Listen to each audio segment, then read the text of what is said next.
Hey, I'm Tate Boskamp, and today I'm going to be showing you how to take care of your Brazilian Rainbow Boa. And yes, it is true that they are a little more advanced to take care of than the average colubrid, like say a king snake or a corn snake. But the fact is, if you put in that little extra effort, it's all worth it.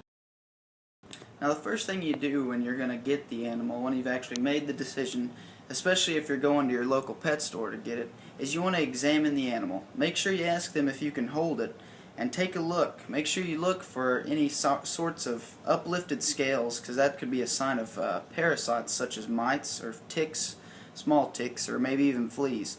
So what you want to do is just take her, look at her, get her in the light, flip her over on her belly, make sure that there's not any uplifted scales. You'll see them, they kind of look like they're pushed up, like they're coming up off the skin, just to make sure. Also, you want to look at her personality, make sure that she's flicking her tongue a lot and she's really curious, because if she's staring up at the ceiling and looking really lethargic, that could mean that she has some sort of internal parasite. So you just want to do an average checkup and make sure that everything looks normal, like a normal snake, or it should, like a normal boa. Alright, now I'm just going to give you some general information about the setup as well as the feeding habits of the Brazilian Rainbow Boa.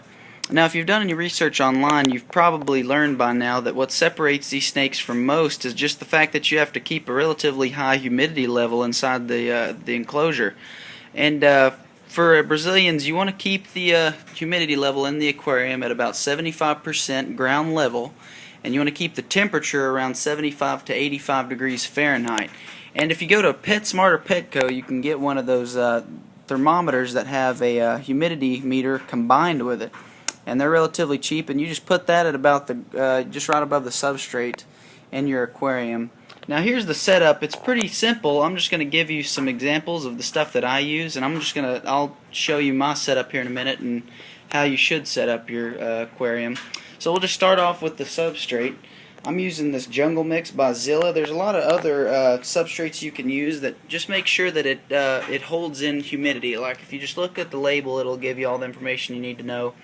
It's just a mixture of moss, fir, and sphagnum peat, and it just says hold moisture for humidity-loving reptiles, just anything like that. This bag is relatively cheap, and you can buy it in large amounts just to, it'll last you a while. And next thing, also, actually, let me go ahead and show you this. As well as that Jungle Mix, I also buy peat moss in the box. And you can buy it, and all I do is I just pack it on top of this Jungle Mix, and it creates a good barrier to hold in the humidity for your snake, because it's going to burrow under that peat moss there, and that moisture is really going to be held in between those two layers, and so it'll really help to keep the humidity level up. Also, while I'm just looking at the aquarium, you're going to need a hide. And what I did here is I just cut a coffee can in half, hard times, and just stuck it right there on the warm end of her cage. And that leads me to the heating. What you're going to need is, first off, I don't know if you can see that, but I've got a heating pad, a 20-gallon sized heating pad that you can buy at your local pet store. And I just stick it, you choose a warm end of the cage, and then you have a cooler end. Also, since I keep, our house is a little cooler than most. During the day, this room is probably about 77, 78 degrees. But during the night, it gets really cool, so I went ahead and bought a heating lamp. And if you have a snake room, that you keep, relatively warm, at a good temperature throughout the day and night, then you don't even have to get one of these. But this is mainly because I have an open-topped aquarium. So, yeah, you just buy your heating lamp, and these are the bulbs that you need to use. It's just a nightlight red reptile bulb. It's a perfect nightlight bulb for viewing the nocturnal behavior of your animals. But yeah, those are relatively cheap, so you can buy those also at your local pet store. I believe I got that one at Petco. Next thing you're going to need, this is great for holding in the humidity, is a spray bottle. Now these are really cheap. Once again, local pet store. You'll always find these, or even at Walmart. You can get any kind of spray bottle. But this is great, especially it's pretty vital whenever you have an open-topped aquarium like I do. What I do is whenever I wake up, I'll just get this bottle, I'll spray down her cage once every day, and I'll also give her a little misting just to help her skin absorb some of the moisture. You especially need to make sure that you spray them while they're infants, because that's the most vital time, like I was saying earlier, and plus it helps their shed a lot. So this is really very important, and you know, it's going to last you for a pretty long time. Some of the cheaper ones I've gotten broken within a damn day, but those will most likely last you a long time. Also, these are some precautionary items that I like to use whenever I'm feeding. You can easily, I mean, if you want, a lot of people do this, that you can just feed them in the enclosure, which there's no problem with that. But the way that I like to condition my snakes, I like to first off separate them. That's why I have this bucket here. My snake is about 17 inches right now. She's getting close to 2 foot, so she can fit right in that bucket perfectly.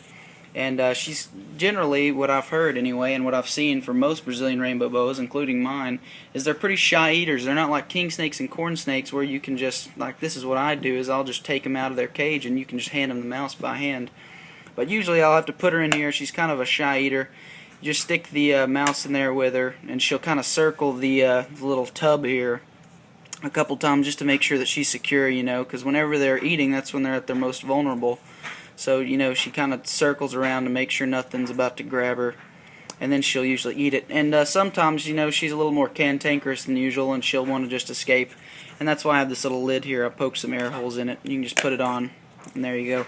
Also, this is what the tongs are for. I usually don't even have to use them with her, but this is just another item you can use. I mean, obviously, all snakes are individuals, and they have their own personalities. So, I don't know. Maybe you're Brazilian.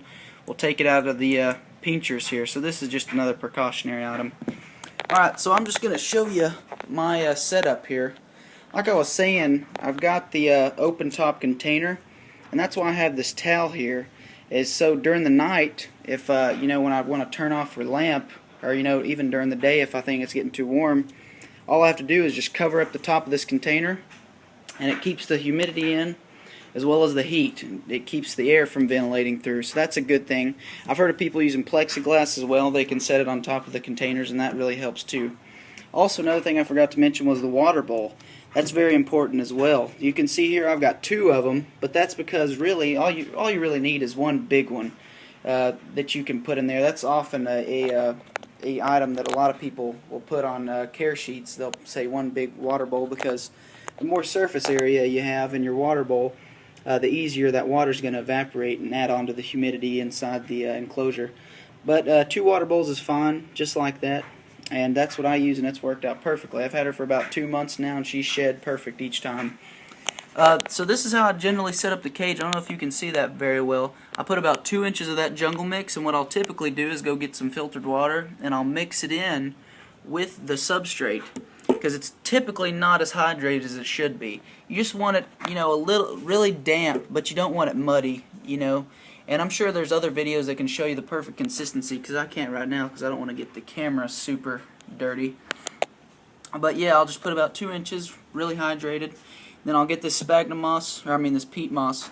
I'll pack it down on top, and it creates that layer, and it works out just right. And she really likes it. Also, the good thing about that hide that I forgot to mention is it's plastic on the top, and I mean any hide is going to be solid, you know. But if you put that on top, right below the warm end of the cage, what's great about that is, especially when she's going into shed, is all that humidity. I mean, the warmth will build up that humidity, and it'll catch under that hide, and it'll create like a little sauna for her. So whenever she's lacking, if she thinks she's a little dry, you know, she'll go in there. And that's the thing I wanted to really talk to y'all about in this video. Not to worry too much about your snake. I remember when I first got her, I was all paranoid for about the first week, and I was constantly worrying about her and checking up on her. But one of the best pieces of advice I've gotten from one of the snake breeders at the NARBC show was the snake knows what's best for itself, and so just don't worry too much about it. I mean, obviously there's some care that has to go into these animals, but don't be too worried about it, and I'm sure it'll just turn out just fine. Well, that's about all I got today. If y'all have any questions, just go ahead and comment down below, and be sure to subscribe. And yeah, I'll try and get back to you as soon as possible. Thank you for watching. Alright, I'll see y'all later. Also, I forgot to mention, if you have any other questions, not just about Brazilian rainbow boas, but any type of colubrids, such as corn snakes, king snakes, or milk snakes, I did keep them for 3 years, and I also bred corn snakes for a year. So if you have any comments or questions, just let me know below. Or any suggestions. Thank you very much. Run away, but hold her down when soggy clothes and breeze.